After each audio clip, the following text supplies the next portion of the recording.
नमस्कार, न्यूज 24 देख रहे हैं आप। मैं हूं आपके साथ डॉक्टर मीना शर्मा। जैसे जैसे समय निकल रहा है वैसे वैसे बीजेपी को अब ये शायद समझ में आ रहा है कि अग्निवीर जो है, जिससे नुकसान जो हुआ है उसकी भरपाई अब कैसे की जाए। और इसकी शुरुआत उत्तर प्रदेश से अगर हम कहें तो गलत नहीं होगा। जिस प्रकार उत्तर प्रदेश में कैबिनेट ने फैसला लिया है और कैबिनेट के फैसले के बाद ऐलान किया है कि अग्निवीर में इस वक्त बैठने वाले परीक्षार्थियों के लिए 3 साल की छूट का ऐलान है और इसके साथ साथ रिजर्वेशन 20%।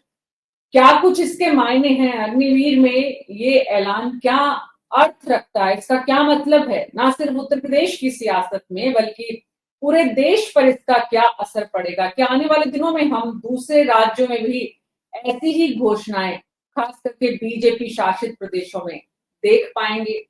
क्या एक बार युवाओं में जो रोष युग अग्निवीर की वजह से पैदा हुआ, आक्रोश जो देखने को मिला, चुनावों में जिसका असर हुआ, बाकायदा हारे हुए बीजेपी के प्रतिनिधियों ने इस बात का ऐलान किया, क्या अब बीजेपी अपनी उस गलती को सुधारने जा रही है या बीजेपी ने पुनर्विचार किया है अग्निवीर को लेकर? क्या कुछ इसके मायने हैं, समझने की कोशिश कर रहे हैं। हमारे साथ ए.के. जैन, पूर्व डीजीपी उत्तर प्रदेश हैं, कर्नल देवानंद लामोरिया डिफेंस एक्सपर्ट हैं आप, लेफ्टिनेंट कर्नल शुभंकर मिश्र राजनीतिक विश्लेषक हैं, प्रमोद गोस्वामी जी वरिष्ठ पत्रकार, नावेश शिको जी वरिष्ठ पत्रकार है।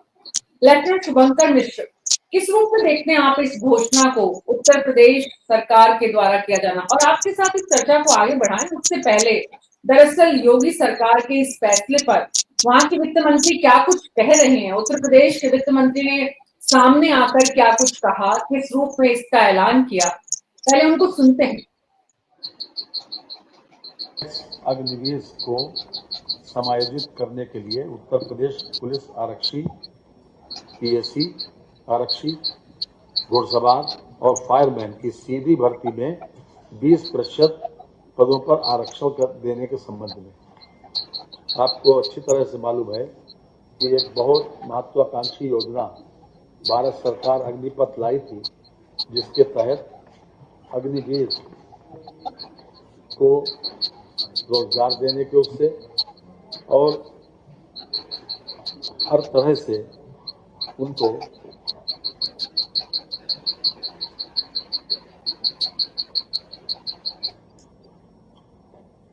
स्ट्रेंथन करने के उद्देश्य से अग्निवीर योजना पहले 17.5 से लेकर 21.5 साल की उसमें उम्र रखी गई थी, 4 साल के लिए, और उसके बाद उनको इंसेंटिव देकर विदा किया जाता था।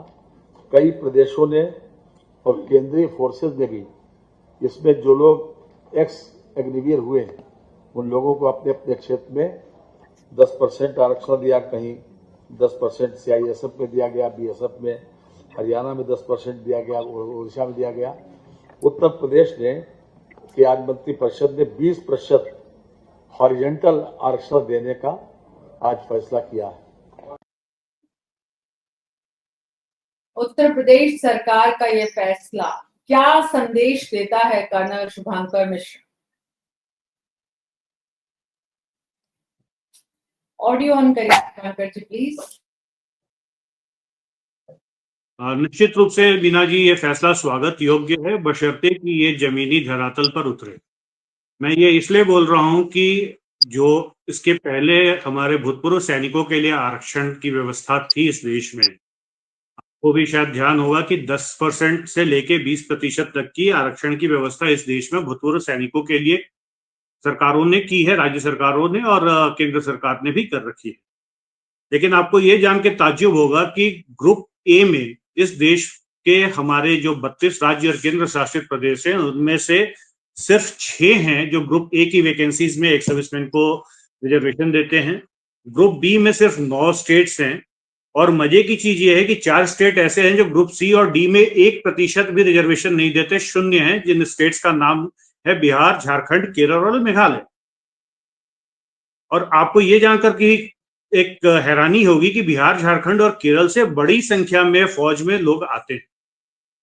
रही सवाल पुलिस में 20% की भर्ती की रिजर्वेशन की, horizontal reservation within the quota itself, मतलब एससी वर्ग का अगर अग्निवीर है तो उसको एससी के अगेंस्ट वो मिलेगा, अलग से कोई कोटा नहीं हो रहा है, quota within the quota किया जा रहा है। खैर उसमें कोई समस्या नहीं है, अगर ये धरातल पर उतर जाता है बहुत खुशी होगी। समस्या ये है कि क्या उत्तर प्रदेश में पुलिस की बहाली होने जा रही है, और क्या जो ये हमारी वैकेंसीज हर साल क्रिएट हो रही हैं क्या उसको पूरा कर पाएगा। तकरीबन 60,000 के आसपास अग्निवीर हर साल भर्ती होते हैं, 25% रिटेन किए जाएंगे, 75% बाहर जाएंगे, जिसका मतलब है तकरीबन 45,000 अग्निवीरों के लिए आपको हर साल इस देश में नौकरी की व्यवस्था करनी है। उसके अलावा अगले कम से कम 15 साल तक आपके पास हर साल 60,000 रेगुलर एक सर्विसमैन रिटायर होकर बाहर आएंगे, जो कि 35 से 40 साल के बीच की उम्र में आते हैं, उनकी एक पूरी प्रोडक्टिव लाइफ बाकी होती है, उनके लिए भी आपको रोजगार की व्यवस्था करनी है। तो तकरीबन 1,05,000 लोगों के लिए क्या हम इस देश में रिजर्वेशन के साथ इतनी अपॉइंटमेंट्स कर सकते हैं, मेरा सवाल ये। क्योंकि आज अगर आपको मैं एक और फैक्ट बताऊं, मीना जी मुझे 2 सेकंड और दीजिएगा, एक फैक्ट आपको और बताऊं कि public sector undertaking and public sector banks में 39% रिजर्वेशन है, रेलवेज में 10%, ग्रुप सी में एंड ग्रुप डी में 20% रिजर्वेशन है ईएसएम्स के लिए। बट ये धरातल पर उतरते हुए कहीं नहीं दिखाई देता, क्योंकि एक सर्विसमैन को जब तक आप भर्ती करेंगे और आप उनको अगर कोटा देंगे, क्योंकि स्टेट्स के हाथ में है और ये पीएसयूज, बैंक्स और रेलवे के हाथ में है कि वो उनको देते हैं या उस वैकेंसी जो वो रिलीज करते हैं उसमें एक सर्विसमैन को कोटा देंगे या नहीं देंगे।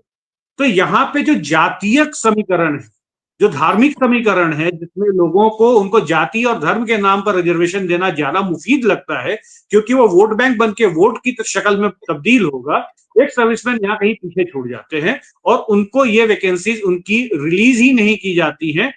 मेरी सबसे बड़ी समस्या ये है और मेरा सबसे बड़ा डर ये है कि जैसे हरियाणा और उड़ीसा ने भी पहले अनाउंस किया था, और ये सारी चीजें अभी समय के गर्भ में है, 2026 में पहला बैच बाहर आएगा, तो अब ये उम्मीद की जा सकती है कि अब जो वैकेंसीज निकलेंगी, जिनकी प्रक्रिया पूरी होने में 6 महीने से 1 साल लगेंगे, क्या उनके नोटिफिकेशंस में अग्निवीर के लिए और सर्विसमैन के लिए ये रिजर्वेशन घोषित किए जाएंगे। मीना जी। जी, एक ही जैन साहब, बहुत शुभंकर मिश्र जी ने स्ट्रेट टू द पॉइंट और प्रैक्टिकल जो दिख रहा है ग्राउंड पे हकीकत। पहली बात तो ये कि कब यूपी सरकार इस भर्तियों को, पुलिस की जो भर्तियां हैं, इनको लेकर कितनी तैयारी आपको नजर आ रही है, क्योंकि डिपार्टमेंट में आप बहुत मुखिया रहे हैं और क्लोजली आप देख पा रहे हैं डिपार्टमेंट इस वक्त जो काम कर रहा है। यूपी सरकार 60,000 या इससे भी ज्यादा जो इस वक्त वैकेंसीज हैं, उनको कितना समय में भरने की तैयारी करती दिख रही है कि जैन साहब? देखिए, जो प्रेजेंट गवर्नमेंट है उत्तर प्रदेश में, इसने करीब 1.5 लाख के ऊपर भर्तियां की हैं। 60,244 भर्ती अभी हुई हैं कांस्टेबल्स की, जो बहुत ही पारदर्शी तरीके से हुई हैं। पूरे कंट्री के लिए एक एग्जाम्पल सेट किया गया है। ये अंडर ट्रेनिंग है और 9 महीने के बाद करीब ये पुलिस फोर्स को उपलब्ध हो पाएंगे। जो अगली वैकेंसीज हैं 20,000 से ऊपर, वो डिक्लेयर कर दी गई हैं। उनकी जो भर्ती की प्रक्रिया है वो प्रारंभ हो रही है। जब तक ये 60,000 पास आउट करेंगे, ये बैकलॉग भी इसलिए इकट्ठा हो गया क्योंकि जब कोविड के समय में भर्तियां नहीं हो पाई थी, इस वजह से ये बैकलॉग हो गया था 60,000। मैं समझता हूं कि करीब 25 to 30,000 के लिए उत्तर प्रदेश पुलिस तैयार है। इतनी जगह उसके एकेडमी में, पीटीसीज में, पीटीएस वगैरह में है। वहां की कैपेसिटी अभी मुख्यमंत्री जी ने डबल कराई है और हॉस्टल्स बन रहे हैं, क्लासरूम्स बन रहे हैं। बहुत भारी फंडिंग की गई है कि वहीं पर इनकी ट्रेनिंग की जाए। मैं समझता हूं कि जो अग्निवीर के लिए घोषणा की गई है ये स्वागत योग्य है। अच्छे ट्रेनिंग शुदा जवान मिलेंगे और मेरिट के आधार पर मिलेंगे, अच्छा योगदान देंगे, उनको एक बहुत अच्छी अपॉर्चुनिटी आगे चलकर मिलेगी। और ये मेरा ये मानना है कि जब एक सरकार एक बात की घोषणा कर देती है तो उससे इतर नहीं जा सकती है, कोई नहीं जाता। तो ये जब हो जाएगा तो जब जैसे ही ये बैच अग्निवीर का कोई 25,000 जैसे कह रहे हैं रिटेन करेंगे, बाकी 75,000 बाहर आएंगे, मेरा ये मानना है कि ये सब सेंट्रल पुलिस फोर्सेस में, अन्य फोर्सेस में, और कोई जरूरी नहीं है कि सारे पुलिस फोर्स में ही आए, अन्य भी अपॉर्चुनिटीज होती हैं। पर अगर 20% की बात है तो 5 से 7 हजार तो उत्तर प्रदेश ही प्रत्येक वर्ष इनको ले सकेगा। एटी जैन साहब, शुभंकर मिश्र जी की चिंता ये भी है कि अभी तो भविष्य के गर्भ में है, कब अग्निवीरों का पहला बैच जो है वो इसके लिए तैयारी करेगा और तब तक उत्तर प्रदेश की सरकार कितनी भर्तियां कर चुकी होंगी, कितना उसको लेकर सीट बचेगी। लेकिन इस वक्त बात संदेश की हो रही है, मैसेजिंग है, मैसेजिंग पॉलिटिक्स जो है उसमें प्रमोद गोस्वामी जी किस तरह से देखते हैं आप इस उत्तर प्रदेश सरकार के फैसले को? इसका असर सिर्फ उत्तर प्रदेश तक या उससे बाहर भी?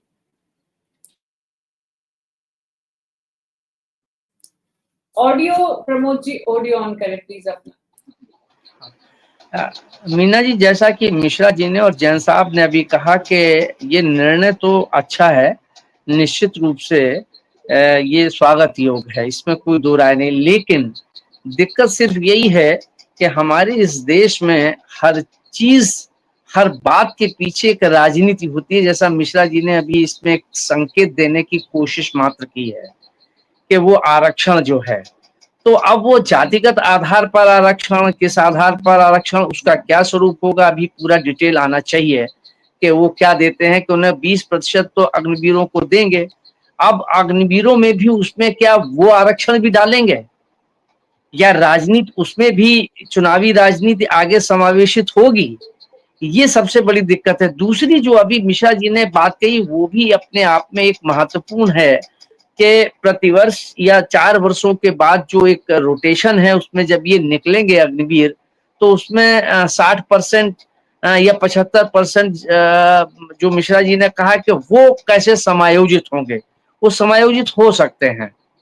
लेकिन अगर ये पूरे देश में सारे राज्य ये व्यवस्था लागू कर दें जैसा उत्तर प्रदेश ने किया है, तो मैं समझता हूं कि इस समस्या का समाधान निकाला जा सकता है। लेकिन वो मंशा या वो सारे लोग उसमें एक केंद्रीय एक ऐसी योजना बनाई जाए या बाध्यकारी बनाई जाए, क्योंकि इसको लेके असल में बीजेपी की भी सबसे बड़ी चिंता का विषय ये है कि जो विपक्ष ने ये आरोप लगाने शुरू कर दिए कि 4 वर्षों के बाद ये पैदल हो जाएंगे, बेरोजगार हो जाएंगे, इनको कोई सुनने वाला नहीं होगा, इनकी उम्र भी चली जाएगी, तो ये कहाँ समायोजित होंगे। तो खैर इस लिहाज से तो ये एक अच्छी बात है और ये एक अच्छा निर्णय लिया है उन्होंने कि 3 वर्ष का उन्होंने उसमें ग्रेस भी दिया है कि अगर उम्र का कोई फर्क होगा तो 3 वर्ष में उनको छूट भी मिल जाएगी। लेकिन अब इसमें ये भी देखना होगा जब तक ये पूरी चीजें जो आज कैबिनेट का फैसला हुआ उसमें आए कि ये आरक्षण मतलब 20% है, उसमें भी आरक्षण में भी आरक्षण है कि नहीं, या ये खाली अग्निवीरों के लिए भी है, जो डिजर्व करें वो आएंगे या जो उसको क्वालिफाई करेंगे वो आएंगे कि नहीं, उसमें भी वो आरक्षण होगा। तो ये राजनीति इसमें क्या होती है ये एक देखने की बात होगी।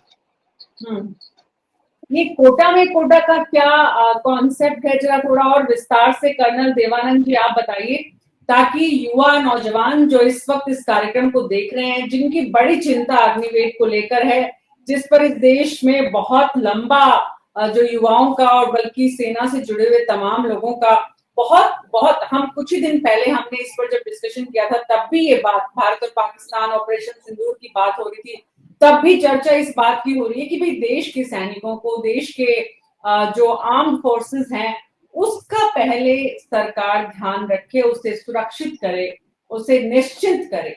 इससे क्या सेना में निश्चिंतता आएगी? क्या जो अग्निवीर के नाम पर सेना में जाने वाले युवाओं की संख्या में जो कमी आ रही थी, क्या उससे कुछ इजाफा, इस तरफ रुझान जो है वो बढ़ेगा? कर्नल देवानंद जी जी, सबसे पहले मीना जी आपके दर्शकों को मेरा नमस्कार और आपका धन्यवाद कि आपने मुझे अपने चैनल पे बात रखने का मौका दिया। अगर मैं सीधा जवाब दूं तो मैं ये मानता हूं कि देश में जब तक ये राजनीति होती रहेगी सैनिक के नाम पर, तब तक सैनिक समस्या से जूझता रहेगा। पहले ये पॉलिसी लाते हैं, फिर उसके अंदर ऐसा उधम मचाते हैं कि सैनिक तो पीछे हट जाता है, इनकी राजनीतिक बातें चलती रहती है। पर चलिए, मैं मानता हूं अग्निवीर पे बहुत प्रकाश डाल चुके मेरे से पहले 3 हमारे जो साथीगण हैं, उन्होंने बहुत अच्छी बातें बताई हैं। पर मैं देश से और आपके दर्शकों से एक बात रखना चाहता हूं, इस पे मैं आखिर में आऊं कि आपके एग्जैक्ट रिप्लाई क्या है। पहली बात ये बताएं, अग्निवीर हो या सैनिक हो या भूतपूर्व सैनिक हो या वीरांगना हो, उसकी आप चिंता करते क्यों हैं? पहले उसको आग में झोंकते हैं, फिर कहते हैं हमें तुमने आग से बाहर निकाला, तुम्हारी मलहम पट्टी की। यह ड्रामा बंद होना चाहिए देश में। अरे भाई, सेना में भर्ती कर रहे हो तो आप ऐसा ड्रामा क्यों कर रहे हो कि जिसके अंदर बाद में आपको पॉलिटिकल माइलेज मिले और वो सैनिक घूमता रह जाता है। मैं इसमें 3 बिंदु रखना चाहूंगा। देखिए, सैनिक, भूतपूर्व सैनिक और वीरांगना तीनों एक ही हमारे पटल के हिस्से हैं। पहले आता हूं अग्निवीर। अग्निवीर सेना में जवानों के लिए अभी है, पर अधिकारियों के लिए तो बहुत लंबे समय से, जिसको हम शॉर्ट सर्विस कमीशन अधिकारी कहते हैं। क्या देश को शर्म नहीं आती है, राजनीतिक पार्टियों को शर्म नहीं आती है कि आपके देश के 62 से लेकर के आज तक हर साल बड़ी संख्या में सैन्य अधिकारी 5 वर्ष से लेकर के 15 वर्ष की सीमा के अंदर निकाल दिए जाते हैं, बिना पेंशन, बिना उनको मेडिकल फैसिलिटी, और वो सड़क पर छोड़ दिए जाते हैं। पहली बात। दूसरी, वही अग्निवीरों का हाल होना है। अरे भाई, सेना से आपकी दुश्मनी क्या है? हर पार्टी झंडा लेकर के घूमती है, सैनिकों का सम्मान, सैनिक के साथ देश खड़ा है। ये बातों से पेट नहीं भरता है। जब आप एक पॉलिसी लाते हैं, अब ये बड़ा देखिए, अब उत्तर प्रदेश में क्या हुआ है, आप सब कह रहे हैं बड़ी बड़ी गौरव की बात है, मैं उससे कैसे पीछे हट सकता हूं साहब? मेरे को भी तो वही चाल चल बोलना पड़ेगा ना, वरना आप लोग भी विरोध करेंगे। अरे ये बताओ, अग्निवीर को आप ऐसा, अग्निवीर किसकी भर्ती है, सेंट्रल गवर्नमेंट की कि स्टेट की? पहले सवाल का जवाब विद्वान दे मुझे देश में। जब सेंट्रल गवर्नमेंट एक पॉलिसी ला करके भर्ती करती है, तो हमें क्यों स्टेट्स के भरोसे छोड़ रहे हो? कभी सोचिए इन बातों पर आप। और स्टेट केरला से क्या उम्मीद करूं मैं, वेस्ट बंगाल से क्या उम्मीद करूं? तो ये फालतू की बातें बंद होनी चाहिए।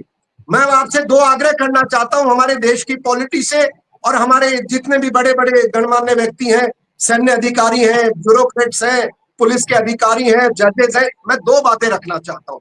ऑपरेशन सिंदूर में हर व्यक्ति सिंदूर की गाथा गा रहा है। मैं देश को बता दूं कि आज भी 75 वर्ष बीत चुके हैं। भारतीय सेना का कोई भी सैनिक जब नौकरी के दौरान मौत हो जाती है, उसके बीवी बच्चा अगर पेंशनेबल सर्विस नहीं है, उस सड़क पर आती है। आज भी कोई कानूनी प्रावधान सेंट्रल गवर्नमेंट ने नहीं बनाया जहां उस वीर नारी जो अपना सिंदूर खो चुकी है, उसके लिए कानूनी प्रावधान हो कि उसको अनुकंपा नौकरी दी जाए। तो देश ऐसी बातें करे, मैं क्यों बेवकूफ बना रहे हो भाई? आप जिस सिंदूर की गाथा गा रहे हो, जिस आपकी बहन बेटी ने अपना सिंदूर खोया है, वर्दी में जवान था, उसकी तो आप चिंता कर नहीं रहे। तो पहला कानून तो बनाइए। मैं ये मानता हूं, सैनिक, वीरांगना, भूतपूर्व सैनिक, एसएस ऑफिसर और अग्निवीर, इनका हम स्टेट से कोई रिश्ता नहीं चाहते। और मेरे ख्याल से सेंट्रल गवर्नमेंट कानून बनाए। और ये बातें बूते छोटो लीपापो की आज मीटिंग, कल मीटिंग, आज घोषणा, अरे आप तो करते हैं 70 साल से। कानून कहाँ है? जहां हर सैनिक को वर्दी के अंदर आपने भर्ती किया है, तो जब वो बाहर आता है, या तो 60 वर्ष की आयु में आए, और अगर आपकी कोई मजबूरी है, 35 में आ रहा है, 50 में आ रहा है, या उसकी मौत हो गई, तो उसके परिवार के लिए अनुकंपा नौकरी का प्रावधान किया जाए। मैं तो इतना ही कह सकती हूँ। दूसरी बात देखिए, दूसरी बात मीना जी, एक और छोटी सी बात है। ये तो हुई नौकरी की बात। आप कानून बनाओ, हमारी कहानी खत्म करो, ये स्टेट के हवाले मत छोड़ो। दूसरी बात ये कि हम सम्मान के लिए काम करते हैं, और आप बातें बड़ी बड़ी करते हैं, क्योंकि करें भी क्यों नहीं साहब? सैनिक कर क्या सकता है? आपके आए दिन तो पुलिस उठा के मारती है, आए दिन तो हमारे सड़कों पे हमारे साथ अन्याय की कटपट। पर जो सबसे बड़ी बात है, जब सैनिक रिटायर हो गया, वो चाहे अग्निवीर हो, चाहे वो शॉर्ट सर्विस कमीशन अधिकारी हो, चाहे सामान्य सैनिक हो, जो अभी कर्नल साहब बता रहे थे 35 से 40 साल की आयु में आता है, उसका सम्मान कहाँ है? आज देश के अंदर बातें सब करेंगे। अब जैसे आपने पर नौकरी की गारंटी कहीं नहीं है। दूसरी बात, अब आपने पूछा आरक्षण। अरे मीना जी, हाथ जोड़े इन देशवासियों के आगे, इन राजनीतिक और इन ब्यूरोक्रेट्स के आगे। ये कौन सी आरक्षण की बातें कर रहे हैं? खुद तो ये आरक्षण के कारण नौकरियों में आ गए, और सैनिकों को ये जाति में बांटते हैं। राजस्थान का एग्जाम्पल, मैं पिछले 3 वर्ष से आंदोलन कर रहा हूं। अरे सैनिक भूतपूर्व सैनिक है, हमारी फौज में कोई जाति नहीं होती है। हमारा एक ही होता है कि भूतपूर्व सैनिक कैटेगरी, और इसके पुनर्वास करना है। उसको भी ये जातियों में internal, vertical, horizontal, my bloody foot. अरे यार, मैं नहीं समझता हूँ सामान्य आदमी को क्यों फंसा रहे हो आप लोग? तो ये फसाद बंद करे पॉलिटिकल पार्टीज, ये हम तंग आ चुके हैं सैनिक इन बातों से। अगर आप हमारा सम्मान करते हैं तो हमारी माता बहनें जिनके पति की सेना काप में मौत हो, अनुकंपा नौकरी दो जैसे दूसरी नौकरियों में देते हो, और हमारे को अगर नौकरी देनी है तो सम्मान पूर्वक दो। ये तमाशा बंद करो प्लीज, स्टॉप दिस तमाशा। आप अग्निवीर को तमाशा बता रहे हैं, राइट? जी, आप अग्निवीर को तमाशा बता रहे हैं कर्नल देवानंद जी। नहीं, मैंने कहा कि ये जो नौकरियों हमारे पुनर्वास की जो मैं अग्निवीर और एसएस कमीशन और सैनिक को कुछ नहीं कह रहा हूं। मैं कह रहा हूं जो पुनर्वास की आप बात करते हैं उस बात के अंदर कानून बना दो ना। आज 20%, कल हम क्या भिखारी हैं क्या? आज 2% पुलिस देगी, 3, अरे कौन किसको देता है? कानून बनाइए देश में कि कोई भी सैनिक जब सेना की वर्दी से बाहर आएगा और 60 साल की आयु तक जैसे बाहर नौकरियों में आप इजाजत देते हो उनको नौकरी दी जाएगी। ऐसा कानून चाहिए हमें। हमें कोई शिकायत नहीं है, ये कानून चाहिए। बातों से पेट नहीं भरता है। मैंने कहा ना 75 वर्ष हो गए, आज भी वीर नारियां सड़कों पे घूम रही हैं। बिल्कुल ठीक उनको है, अनुकंपा नौकरी नहीं दे रहे हो आप। ये बात जो है एके जैन जी कि सेना और पुलिस और सिविल सर्वेंट्स, जो सिविल ब्यूरोक्रेसी, ये इतनी बड़ी दीवार क्यों खींची हुई है? क्यों ऐसा जो कर्नल देवानंद जी का सोच है और जो एक दर्द है वो एक टेबल पर बैठकर डिस्कस क्यों नहीं होता, जहां पॉलिटिशियन भी हों, ब्यूरोक्रेट्स भी हों, पुलिस मशीनरी के लोग भी हों और आर्मी के लोग भी हों? देखिए, मेरे व्यूज इस मामले में कुछ फर्क हैं। किसी भी डिपार्टमेंट को, चाहे वो फौज हो, चाहे पुलिस हो, चाहे वो आईएएस हैं, आईपीएस हैं, ब्यूरोक्रेसी, कोई भी, जो भी आप कहना चाहें, हर के अपने अपने समाज में कंट्रीब्यूशन होते हैं। ये मान लेना कि केवल सैनिक ही कंट्रीब्यूशन कर रहा है, केवल सैनिक अफसर ही जो है देश के लिए कुर्बानी दे रहा है, देश के लिए काम कर रहा है, बाकी जो है सब उसका माखौल बना रहे हैं, ऐसा नहीं है। ये जो योजना बनी है ये उसी उद्देश्य को ध्यान में रखकर बनी है कि जो 20% अग्निवीर होंगे उनको यहाँ पर सर्विसेज प्रोवाइड की जाएंगी। बहुत अच्छा स्टेप मैं इसको मानता हूँ।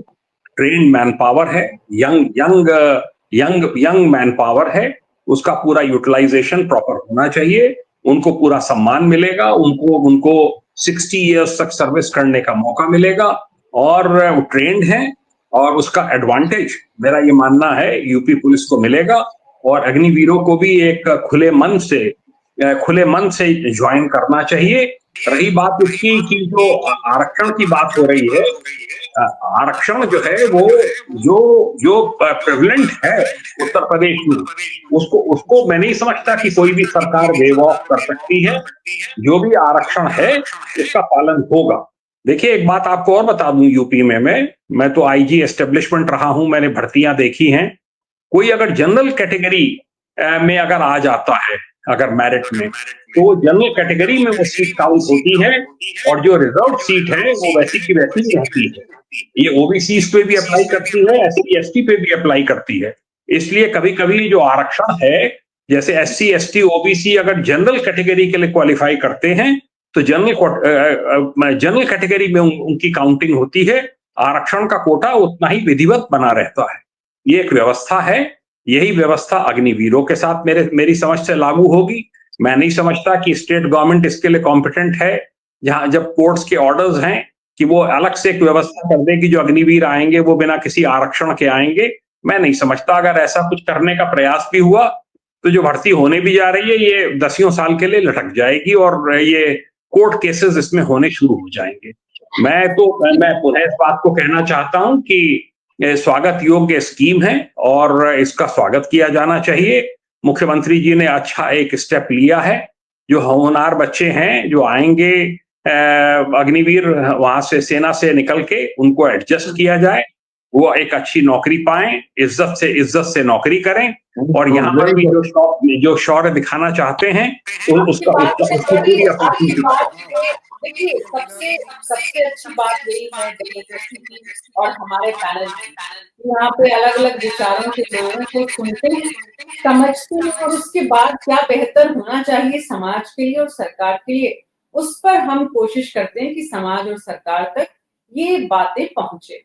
तो आपकी बात से शुभंकर मिश्र जी को बड़ी आपत्ति थी। कर्नल शुभंकर मिश्र जी, कहाँ परेशानी है? एके जैन साहब का अपना जो एक पुलिस का जो अनुभव है और उसी अप्रोच से उन्होंने काम भी किया है, हालांकि मशीनरी में वो मुखिया के पद तक रहे हैं, तो बखूबी समझते हैं कि कोई भी स्टेट चलाना जो है वो किस तरह से चलाया जाता है और उस स्टेट में जो युवा है, चाहे फिर वो पुलिस में भर्ती में जाए, चाहे वो सेना में जाए, जो जिस तरफ जा रहा है उसके लिए उनके हिसाब से जो है वो सरकार का फैसला बिल्कुल सही है।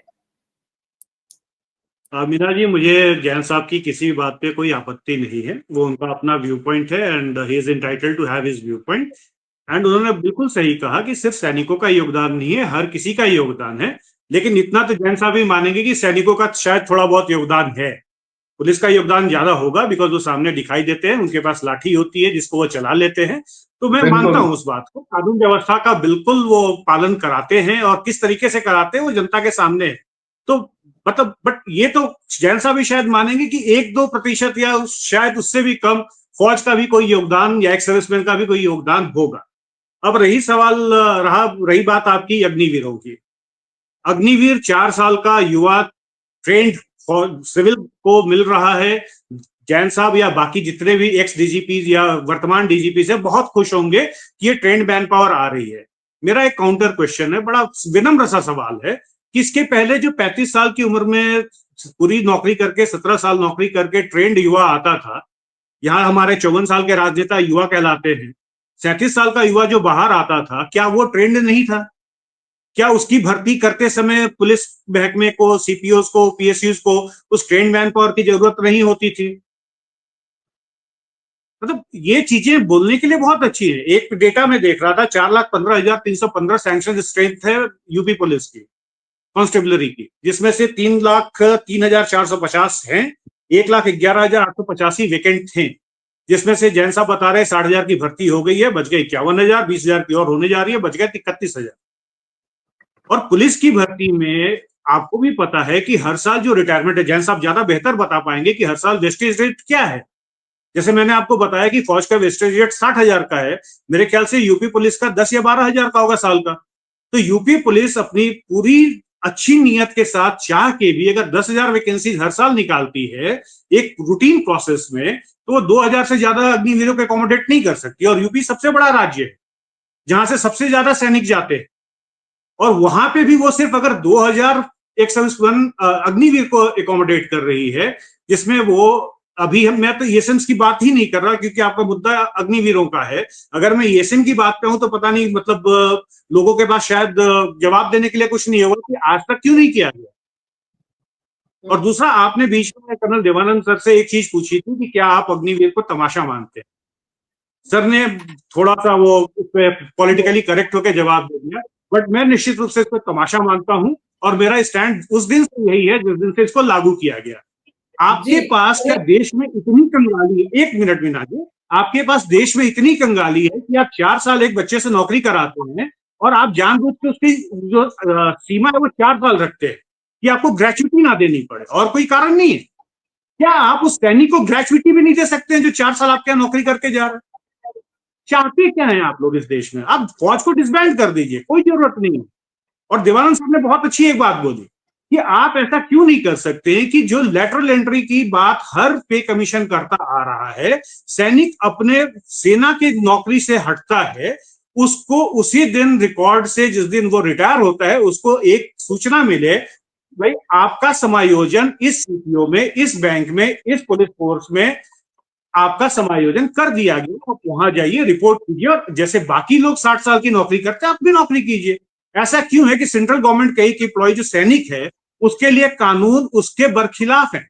एक अगर नॉर्मल एम्प्लॉय विकलांग हो जाता है, यूपी पुलिस के एम्प्लॉय भी विकलांग होते होंगे, जैन साहब इस बात को मानेंगे, वो पूरी नौकरी करता है, उसको सारी सुविधाएं दी जाती है। और फौज का अगर सिपाही विकलांग हो जाए, उसको 6 महीने के अंदर फौज से बोर्ड आउट होना पड़ता है, बिकॉज फौज में विकलांग लोगों के साथ काम नहीं कर सकते। और जब वो बाहर आता है, उसके पास कोई साधन नहीं होता सिवाय डिसेबिलिटी पेंशन के। और कई बार तो अगर उसकी आयु उतनी नहीं होती तो उसको रेगुलर पेंशन नहीं मिलती, सिर्फ डिसेबिलिटी पेंशन के साथ वो होता है।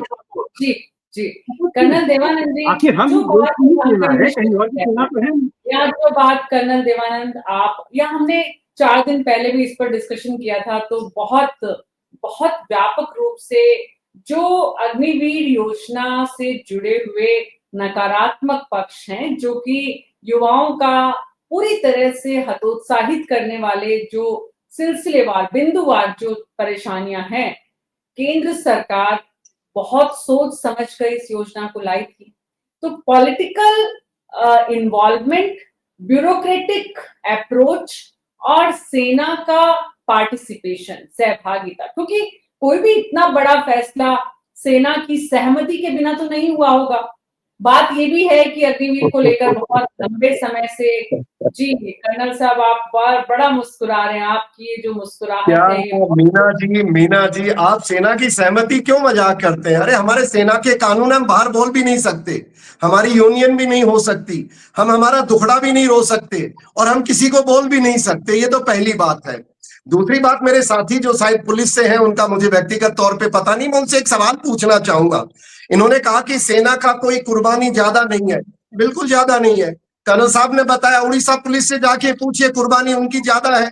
जहां एक मंगेतर को मार मार के बुरा हाल कर दिया, जुडिशियल इंक्वायरी की, उसके बाद सेना को दोषी ठहराया। पर छोड़िए, मैं एक सवाल पूछना चाहता हूं कि फौज के अग्निवीर हो, चाहे शॉर्ट सर्विस कमीशन हो, चाहे नॉर्मल अधिकारी हो, चाहे कोई भी हो, क्या आपके किसी नौकरी में 60 साल से पहले निकाला जाता है कोई आपका कर्मचारी? नहीं, हिंदुस्तान में कहीं नहीं है। नंबर 1 बात। नंबर 2 बात, ये भारतीय सेना ही है जहां पर अगर किसी आदमी की मौत हो जाए तो उसके लिए अनुकंपा नौकरी नहीं है। बाहर सब नौकरियों में अनुकंपा नौकरी है बीवियों के लिए। तो मैं तो ये कह रहा हूं, योजना गंदी है, अच्छी है, बुरी, हमारा कोई सवाल नहीं उठता। अरे हम तो मजदूर हैं साहब, पुलिस भी मारती है, सेना में हम बोल नहीं सकते, आयोग हमारे पास है नहीं, और पुलिस थाने में जाए तो वही बुला के कहता आजा, बहुत दिन हो गए तेरे को, तेरा इलाज करते हैं। तो मैं ये कह रहा हूं कि जो नौकरियों का सवाल है, गवर्नमेंट चॉइस ऑफ पॉलिसी बनाए। हम तो 2 ही मांग रख रहे हैं, जैसे मैंने अभी कर्नल साहब ने मेरी बात का समर्थन किया, धन्यवाद आपका शुभंकर जी, कि भाई जिस दिन इनकी नौकरी समाप्त होती है उनको लेटरल बोलो कि जैसे और नौकरियों में 60 साल के लिए देश इजाजत देता है, कॉन्स्टिट्यूशन देता है, कानून देता है, हमें भी 60 साल की इजाजत दो। अगर आप कहते हैं हमसे कोई पूछता नहीं, तो पूछता तो हमारा दिमाग खराब है क्या? हम कहेंगे 35 साल में घर भेज दो। मेरा दिमाग खराब है क्या कि मैं मर जाऊं और उसके बाद मेरी बीवी विधवा हो जाए और वो घर घर की ठोकर खाए? दिमाग खराब किसी का नहीं है।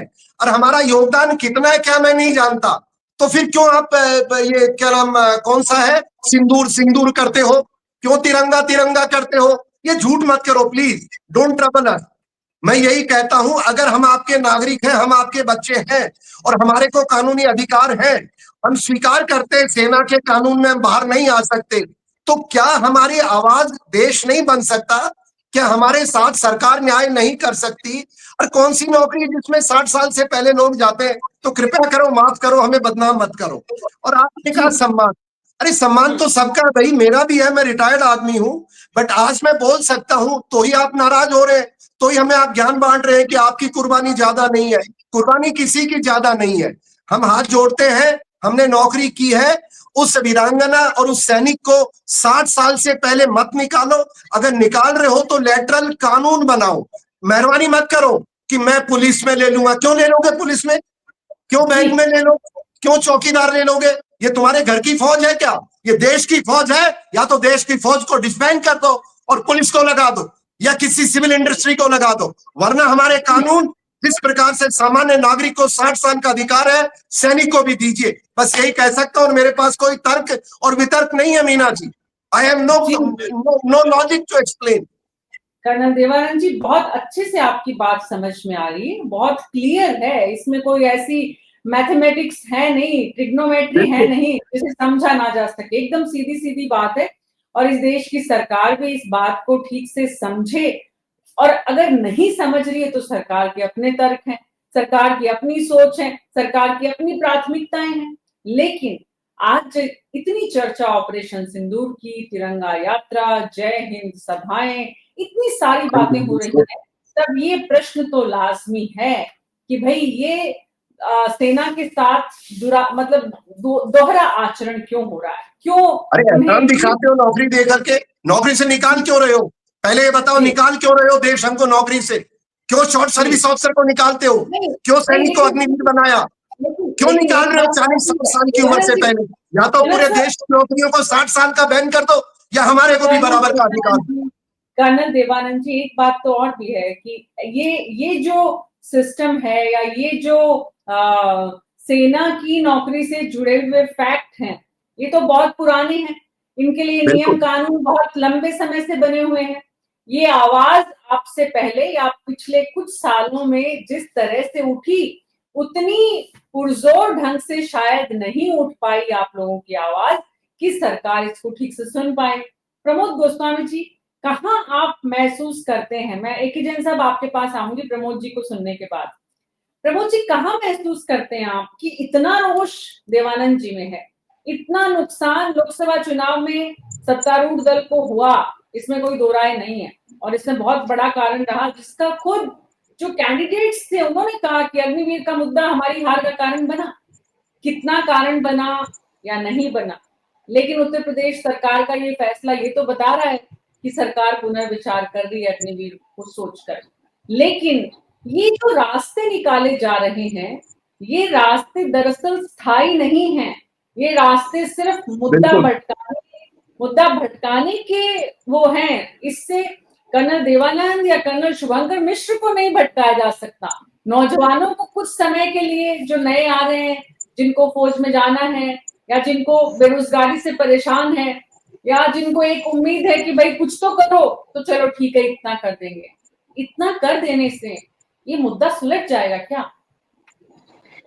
मीना जी, बड़ा अनफॉर्चुनेट ये है कि अग्निवीर को, अगर जहां तक ये मेरी निजी राय है, मैं ये नहीं कह रहा कि जो मैं कह रहा हूं वो शायद सही होगा, अग्निवीर की भर्ती का मुद्दा ही राजनीतिक है।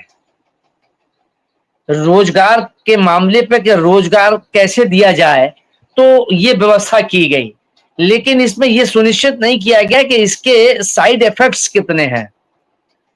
भर्ती आपने 4 वर्ष के लिए कर दी, अब ये जो निकलेंगे, जितने भी लोग निकलेंगे, ये क्या मैसेज जाएगा इस देश में, और आर्मी को लेके क्या मैसेज जाएगा। दूसरी, देवानंद साहब, आपसे एक विनम्रता से कहना चाहूंगा कि जैन साहब ने ये नहीं कहा कि मतलब आपकी कुर्बानी या सेना की कुर्बानी किसी से कम है। इन्होंने ऐसा नहीं कहा जैन साहब ने, जहां तक मैंने सुना है। उन्होंने कहा कि नहीं, 65 साल उम्र हो गई है sir, 65 year is not a young age to understand your अंग्रेजी। प्लीज लेट्स, हाथ जोड़े मैंने, हमारे को माफ कर दो आप। नहीं बेकार है, डिस्बैंड करो फौज को प्लीज, डिस्बैंड द इंडियन आर्मी। नहीं देवानंद जी, आप let's not be diplomatic please. मैं हाथ जोड़ रहा हूं सर, आप बड़े डिप्लोमेटिक नहीं, सुन लीजिए, सुन लीजिए, I won't agree sir, let's not fool around. Please listen to same convent I have studied, let's leave that अंग्रेजी। हम जोड़े सर प्लीज। नहीं, मैं मेरे को मत पॉलिटिसाइज करो सर। मेरा आग्रह है कि जो आप हमारा सम्मान करते हो तो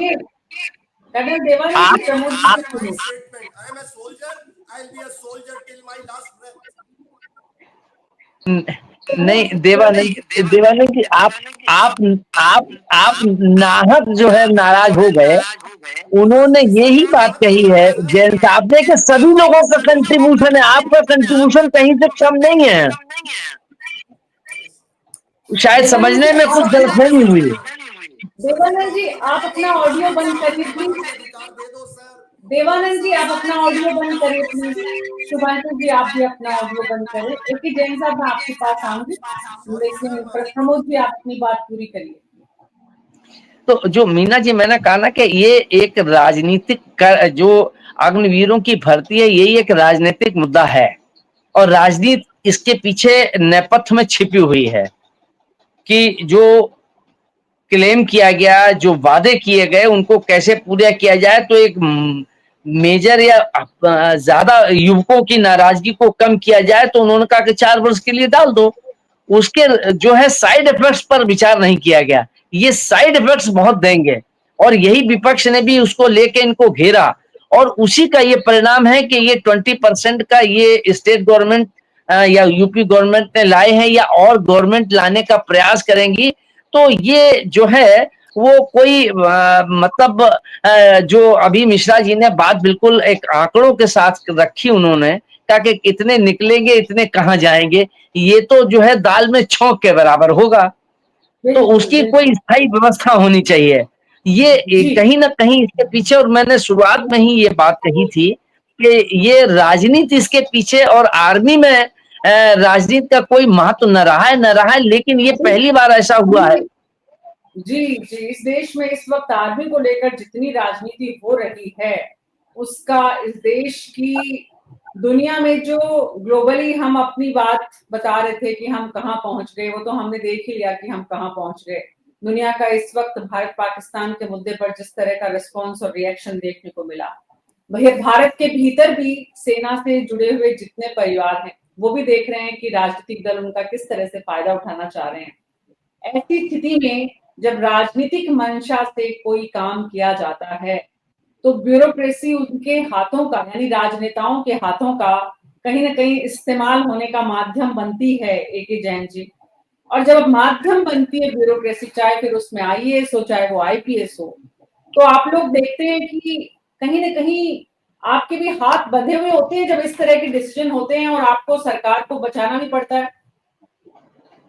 नहीं, देखिए, आईपीएस ऑफिसर्स का जहां तक है, कोई डिसीजन मेकिंग में इस प्रकार की जो होते हैं, आरक्षण को लेके, भर्ती को लेके और जो तरह तरह के जो डिसीजंस हैं, उसमें कोई पुलिस ऑफिसर्स का कोई बहुत ज्यादा कंट्रीब्यूशन नहीं होता है।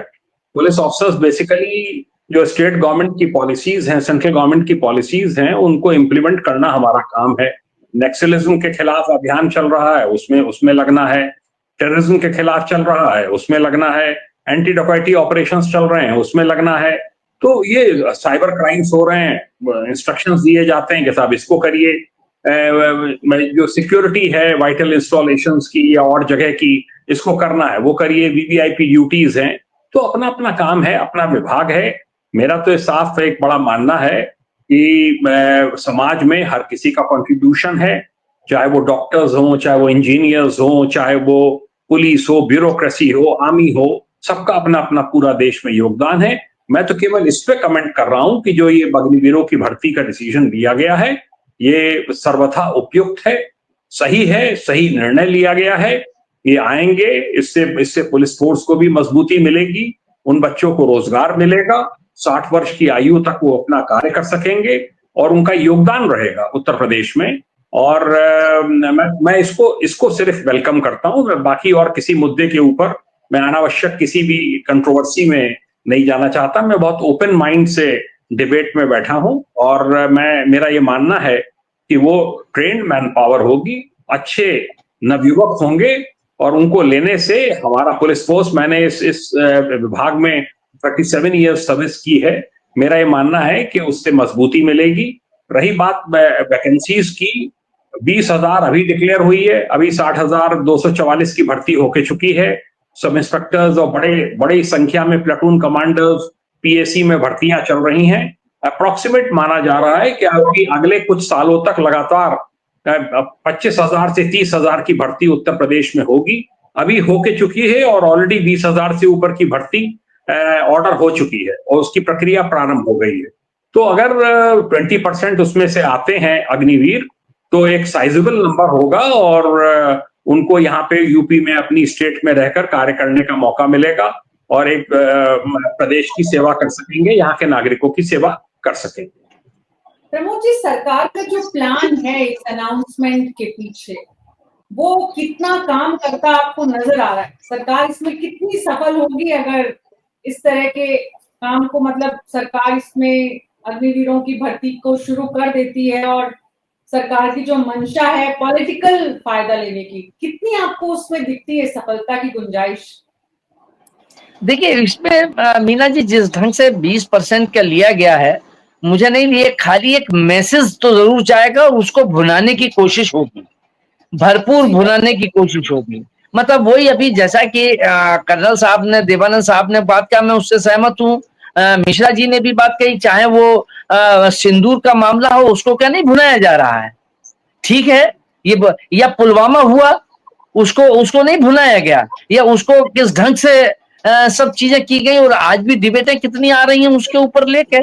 तो राजनीति, ये बड़ा दुर्भाग्य, मैंने पहले ही ये बात कही कि इस सेना के मामले में राजनीति जो है वो नहीं होनी चाहिए। जो उनका काम, जिस ढंग की हमारी सेना का कॉन्सेप्ट है, जिस ढंग की सेना का अपना एक वजूद है, उस वजूद को बरकरार रखा जाना चाहिए। सेना को लेकर राजनीति नहीं होनी चाहिए। मैं हमेशा इस बात का विरोध करता रहा हूं। बहुत बहुत शुक्रिया आप सबका इस चर्चा में शामिल होने के लिए। कुल मिलाकर जो बात समझ में आ रही है, यूपी सरकार की मंशा है संदेश की राजनीति। अग्निवीर के नाम पर जितना तूफान इस वक्त देश के नौजवानों में और सेना से जुड़े हुए लोगों में है, उसे कैसे कम किया जाए। उत्तर प्रदेश की सरकार 20% आरक्षण के माध्यम से इसे कितना कम कर पाएगी, इसमें बहुत ज्यादा अभी शंकाएं हैं, सवाल हैं, प्रश्न चिन्ह है, क्योंकि 20% से कोई बहुत बड़ा आंकड़ा जो है वो इसमें अकोमोडेट होता दिख नहीं रहा है। ये एक मैसेजिंग है, संदेश की राजनीति है। उत्तर प्रदेश से आगे दूसरे राज्यों में भी इसका असर जरूर देखने को मिलेगा। सरकार ये बताने की कोशिश में है बीजेपी की, यहाँ अभी उत्तर प्रदेश में, फिर दूसरे राज्यों में, कि वो अग्निवीरों को लेकर प्लान बी भी लेकर साथ में है। अब ये कितना प्लान जो है सरकार का कारगर होगा, कितनी मंशा संदेश, पॉलिटिकल मैसेजिंग देने में सफल होगी, ये अभी भविष्य के गर्भ में है। नौजवान किस तरह से रिएक्ट करेंगे और कितना संतुष्ट होंगे, क्योंकि अग्निवीर अभी भी बहुत बड़ा मुद्दा इस देश में है। कितना आने वाले दिनों में और बड़ा बनेगा, कितने बड़े इसको लेकर लोग जुट पाएंगे, जो आक्रोश इस वक्त हमने पैनल में देखा है वो जमीन पर कितना उतर पाएगा, ये सारे सवाल हैं जो भविष्य के गर्भ में है। लगातार हम अपडेट्स के साथ आपको अग्निवीर से जुड़े हुए या तमाम ऐसे विषय जो समाज से सीधे सीधे वास्ता रखते हैं, आपके पास, आपके साथ साझा करते रहेंगे। अभी न्यूज़ 24 पर मेरे साथ इतना ही। नमस्कार।